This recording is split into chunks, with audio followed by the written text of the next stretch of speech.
semakin mengenal Tuhan lebih jauh. Di dalam nama Tuhan Yesus kami berdoa dan mengucap syukur. Amin.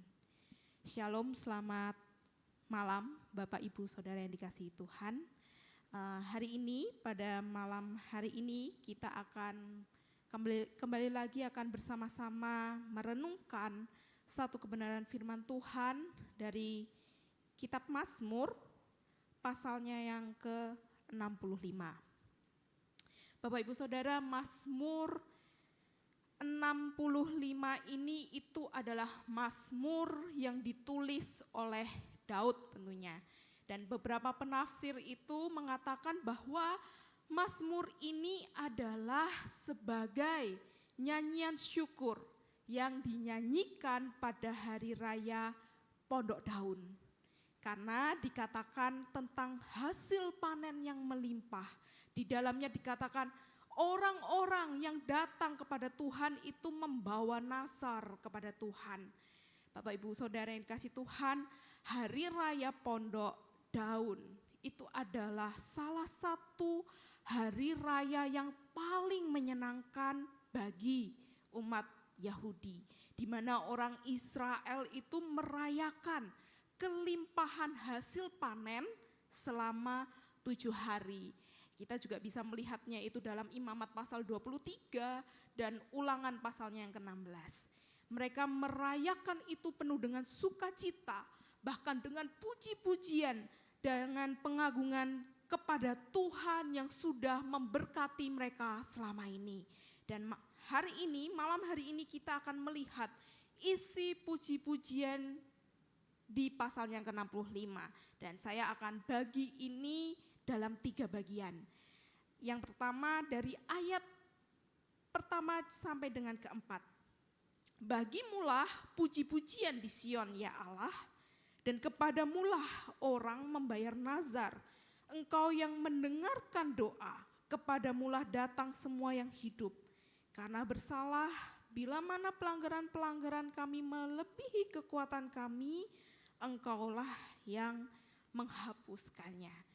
Di bagian pertama ini pemazmur yaitu Daud. Dia memulai mazmurnya dengan mengatakan bagimulah puji-pujian di Sion ya Allah. Dan ini menunjukkan kesadaran seorang Daud. Dia sadar sesadar-sadarnya puji-pujian itu haknya Tuhan. Puji-pujian harusnya itu diberikan kepada Tuhan. Daud adalah seorang raja. Banyak keberhasilan yang dia sudah raih. Banyak kemenangan yang sudah ia capai. Dan begitu banyak puji-pujian dari rakyatnya. Dia begitu sangat diagung-agungkan oleh rakyatnya. Tetapi di sini Daud sadar betul bahwa sesungguhnya yang layak terima pujian itu adalah Tuhan. Karena Tuhan yang membuat segala sesuatunya itu ada. Tuhan yang memberikan sebuah keberhasilan. Tuhan yang memberikan sebuah kemenangan. Tuhan yang mencurahkan berkatnya. Dan itu semuanya dari Tuhan. Maka selayaknya lah Tuhan itu dipuji. Selayaknya lah Tuhan itu ditinggikan dan dimuliakan. Daud juga mengatakan kepadamulah orang membayar nazar. Kalau kita tahu nazar itu adalah sebuah janji yang diucapkan sungguh-sungguh kepada Tuhan. Di sini kita melihat bahwa umat Tuhan itu menepati apa yang pernah mereka janjikan kepada Tuhan. Bapak Ibu Saudara, biasanya sesuatu yang sangat penting, orang tidak hanya berdoa dan memohon, tetapi disertai janji. Kalau doanya dikabulkan, maka dia akan melakukan ini dan itu sesuai dengan janjinya kepada Tuhan. Dan banyak tokoh-tokoh Alkitab pun melakukan nazar itu. Banyak sekali di Perjanjian Lama kita bisa lihat Hana maupun Yefta melakukan nazar itu dan dia menepati semuanya. Dan kita melihat betapa seriusnya, betapa bersungguh-sungguhnya umat Tuhan itu menuaikan janji itu kepada Tuhan. kepada Tuhan yang sudah memberkati ladang mereka, ternak mereka, mereka membawa sebagian hasil panen mereka itu untuk dipersembahkan kepada Tuhan. Bapak Ibu Saudara, bagian ini tentu juga mengingatkan kepada kita semua agar kita tidak melupakan janji kita kepada Tuhan. Apapun janji kita kepada Tuhan, biar kita boleh belajar untuk melakukannya itu dengan setia, agar kita tidak menjadi berdosa dan bersalah di hadapan Tuhan, dan kita boleh terus mengalami kelimpahan dari Tuhan. Itu yang dikatakan di ayat yang pertama dan ayat yang kedua. Pujian diberikan, nasar dibayarkan kepada Tuhan yang mendengar suara mereka, kepada Tuhan yang menghapus dosa mereka. Daud mengatakan, kepadamulah datang semua yang hidup karena bersalah. Bila mana pelanggaran-pelanggaran kami melebihi kekuatan kami, Engkau yang menghapuskannya. Daud di sini meyakini bahwa anugerah pengampunan yang daripada Tuhan itu untuk siapa saja, semua yang hidup. Bukan saja kepada bangsa Israel, bangsa pilihan, bukan hanya kepada orang-orang Yahudi, tetapi kepada siapa saja di muka bumi ini yang mau datang kepada Tuhan, yang mau mengaku salah, maka ia akan mendapatkan pengampunan dari Tuhan. Bapak Ibu Saudara, hukum Musa itu menetapkan penghapusan dosa itu melalui korban binatang. Kita bisa lihat dalam imamat pasal yang keempat. Semua orang baik para itu imam, umat Israel, pemuka agama, pemimpin, bahkan rakyat jelata harus memberikan korban penghapusan dosa. Baik terhadap dosa yang mereka lakukan secara sengaja maupun tidak sengaja. Semua orang itu harus memberikan korban binatang sesuai ketentuan yang ada. Dan ini adalah cara yang ditetapkan untuk menerima pengampunan dari Tuhan. Korban penghapusan dosa ini merupakan bayang-bayang yang Yesus lakukan di atas kayu salib. Maka di situ Daud berkata, kepadamu datang semua yang hidup karena bersalah, dan Engkaulah yang menghapuskan salahnya. Para penafsir itu mengatakan Daud itu memandang ke depan, Daud itu memandang karya Mesias akan pengorbanannya, yaitu yang begitu sangat sempurna di atas kayu salib untuk pengampunan dosa umat manusia. Dan ayat keempat, Daud mengingatkan sebuah anugerah bahwa kita itu dipilih Tuhan dari sekian banyak orang. Kita disuruh mendekat kepada Tuhan dan bahkan kita ada di pelataran Tuhan. Mengalami kebaikan Tuhan itu adalah sebuah anugerah yang besar daripada Tuhan untuk kita. Karena Tuhan menyebabkan itu semuanya ada untuk kita. Tuhanlah yang menyebabkan kita ini bisa terkoneksi dengan Dia. Kita bisa datang kepada Dia. Tetapi kita bukan kita ya yang memilih Tuhan, tapi Tuhan terlebih dahulu memilih kita. Bahkan di dalam firman-Nya dikatakan sejak semula kala Tuhan itu sudah menentukan pilihan kepada kita untuk kita menerima anugerah darinya.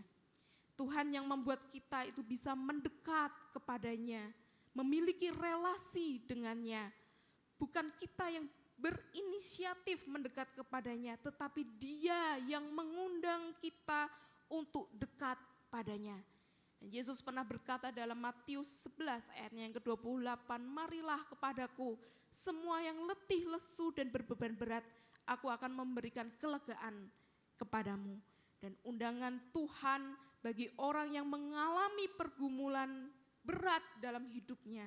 Tuhan yang membuat kita mengalami kebaikan-kebaikannya. Daud berkata, umat menjadi puas akan kebaikan-kebaikannya yang mereka terima saat mereka datang ke rumahnya. Bapak Ibu Saudara, kita bersyukur tentunya dan kita memuji Tuhan atas anugerah-Nya yang besar bagi kita. Dia menjawab doa kita, Dia mengampuni dosa kita, mendekatkan kita kepadanya dan melimpahkan kebaikan-Nya sehingga kita itu bisa puas akan Dia dan kita itu tidak butuh akan ilah-ilah yang lain di dalam kehidupan kita. Kita cukup saja dengan Tuhan. Tuhan saja sudah cukup bagi kita karena Dia telah memberikan kepuasan bagi kita, melimpahkan kebaikan bagi kita. Mazmur ini juga berbicara akan keperkasaan Tuhan. Kalau kita membaca ayat ke-5 sampai 8, berbahagialah orang yang Engkau pilih dan yang Engkau suruh mendekat untuk diam di pelataran-Mu. Kiranya kamu menjadi kenyang dengan segala yang baik di rumah-Mu, di bait-Mu yang kudus, dengan perbuatan-perbuatan yang dahsyat, dan dengan keadilan Engkau menjawab kami, ya Allah yang menyelamatkan kami. Engkau yang menjadi kepercayaan segala ujung bumi dan pulau-pulau yang jauh-jauh.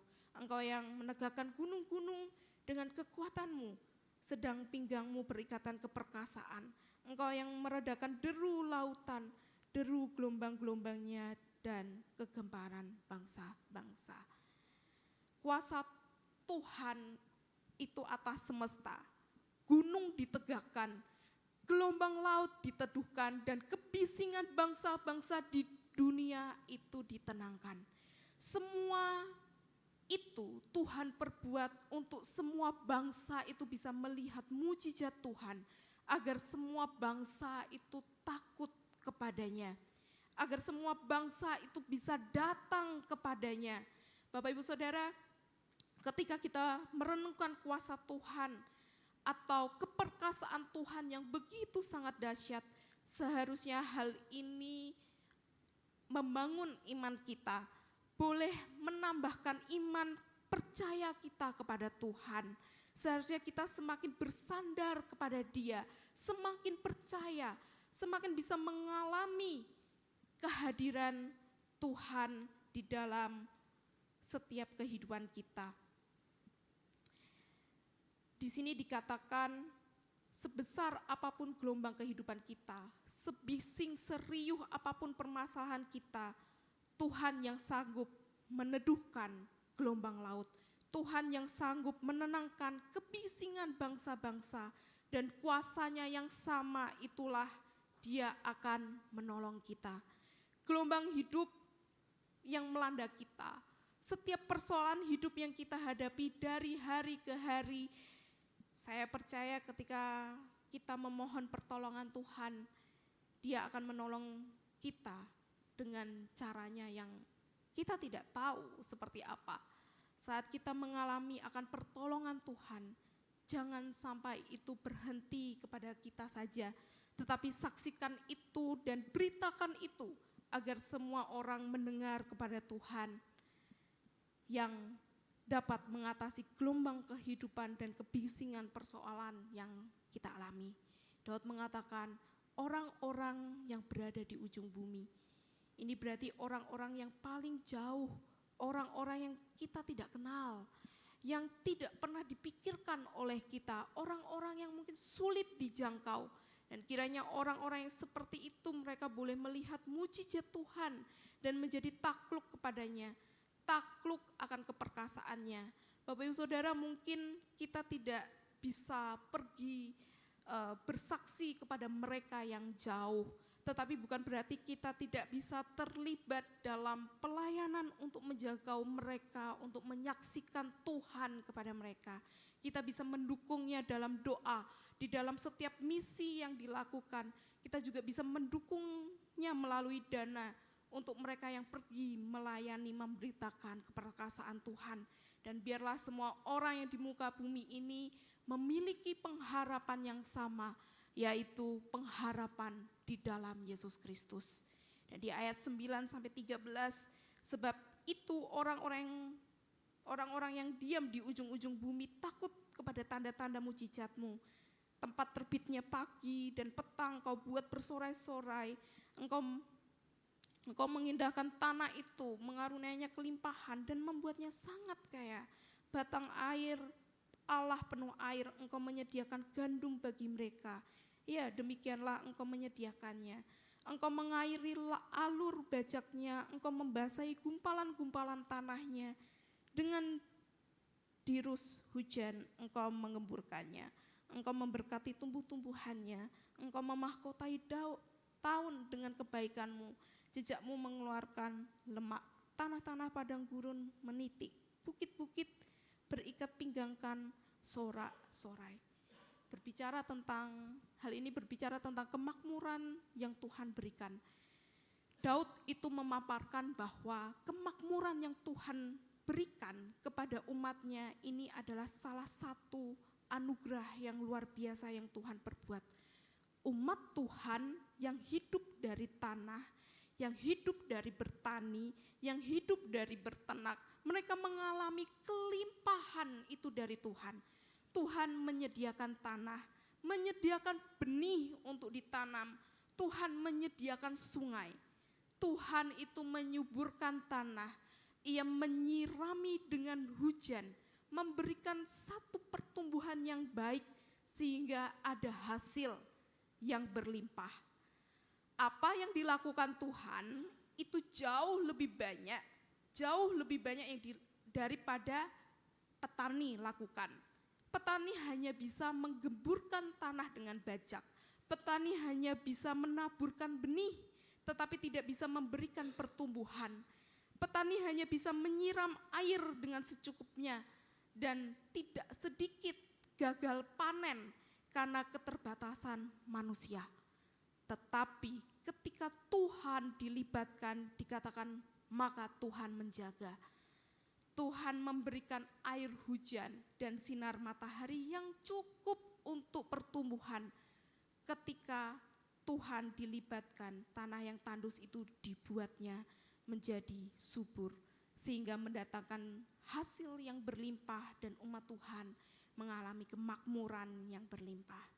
Bapak Ibu Saudara, tentu penting bagi kita untuk melibatkan Tuhan dalam usaha kita, di dalam setiap pekerjaan dan pelayanan kita.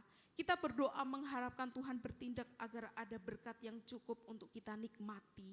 Kita berdoa untuk gereja agar Tuhan berkati sehingga ada jiwa-jiwa yang baru yang dituai setiap saat. Zaman dulu berkat diidentikan dengan sebuah kemakmuran, dengan sebuah kelimpahan. Saat ini pun kita tahu banyak gereja-gereja pun masih menekankan sebuah kelimpahan dan kemakmuran. Banyak gereja-gereja yang mengajarkan teologi kemakmuran. Tetapi kita diingatkan Bapak Ibu Saudara bahwa berkat terbesar itu sudah kita terima, yaitu Yesus Kristus itu sendiri.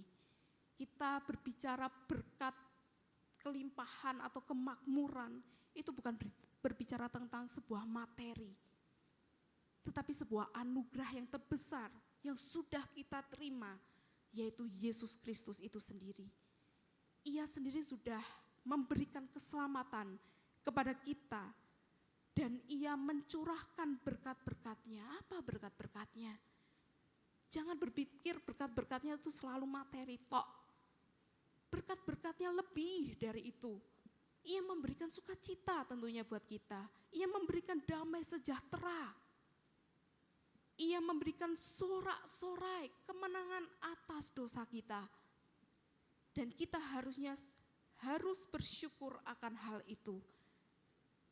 Biarlah hari-hari kita, biarlah tahun-tahun kita, Tuhan itu boleh memahkotai dengan segala kebaikannya, sehingga kita bisa mengalami sebuah kepuasan akan Tuhan. Dan biarlah seluruh umat Tuhan itu terus memuji Dia. Bagimulah segala puji-pujian, ya Tuhan. Amin. Mari kita berdoa. Tuhan, kami bersyukur akan firman Tuhan pada malam hari ini. Firman-Mu yang sudah kami baca, yang sudah kami renungkan ini biarlah sekali lagi boleh membawa hati kami semakin dekat dengan Tuhan, semakin mengalami berkat-berkat rohani dari Tuhan, sehingga di dalam kehidupan yang sulit ini kami tetap dikuatkan. Iman kami semakin boleh diteguhkan di dalam Tuhan. Tuhan, terima kasih untuk kelimpahan yang Tuhan berikan kepada kami, yaitu keselamatan di dalam Yesus Kristus. Berkat-berkat rohani yang boleh kami alami dari hari ke hari. Biarlah hidup kami Tuhan, itu boleh menyenangkan hati Tuhan saja. Tuhan, sebentar lagi kami akan berpisah satu dengan yang lain.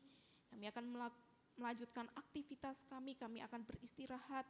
Tuhan tolong pimpin setiap langkah hidup kami. Dan biarlah apapun yang kami pikirkan, apapun yang kami lakukan, hati kami boleh tertuju kepada Tuhan, yaitu memuliakan dan menyenangkan hati Tuhan saja. Terima kasih Tuhan. Di dalam nama Tuhan Yesus kami berdoa dan mengucap syukur. Amin. Persekutuan doa malam selesai. Saat teduh